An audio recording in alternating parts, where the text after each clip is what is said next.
Alors, rebonjour tout le monde. Eh bien oui, encore moi, Marc. Écoutez, aujourd'hui, je vais vous parler des cigares. Les cigares qu'on achète sur la plage. Dans les vidéos précédentes, on a vu comment sélectionner ces cigares avec la boîte, avec les différentes caractéristiques qui entourent les cigares. Mais maintenant, on va aller faire un tour à l'intérieur de la boîte pour voir les cigares, comment qu'on peut bien les sélectionner pour ensuite bien les crapoter.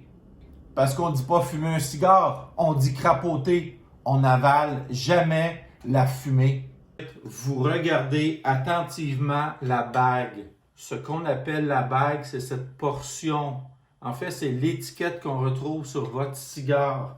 Donc, la première chose à regarder, normalement, si ce sont de vrais cigares, les normes de fabrication font en sorte que vous allez avoir toujours la bague à la même hauteur sur les cigares. Vous n'en retrouvez pas un plus haut, un plus bas et ainsi de suite.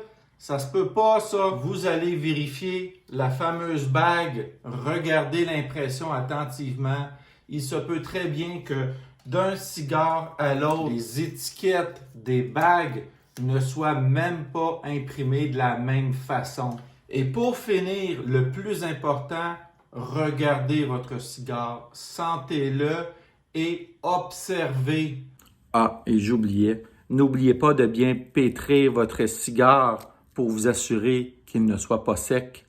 Un cigare qui possède des trous.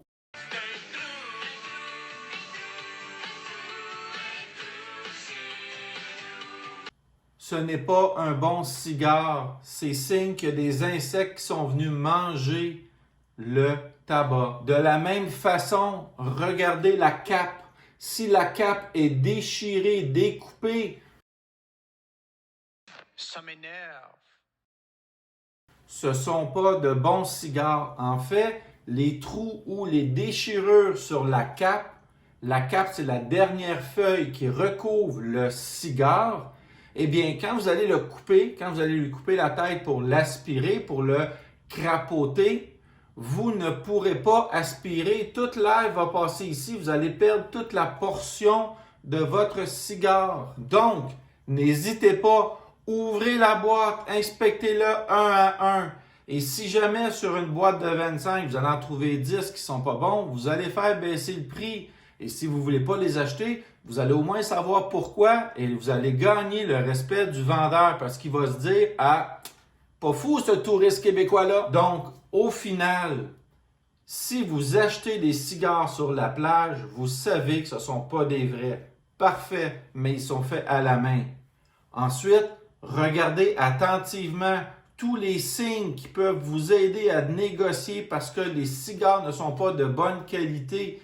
Et au final, regardez chacun des cigares pour vous assurer que vous allez pouvoir le crapoter de la bonne façon. Et maintenant, dans mon prochain vidéo, je vais vous parler de la conservation des caves à cigares ou ce que nous on appelle fréquemment des humidors. Sur ce, bon Cuba!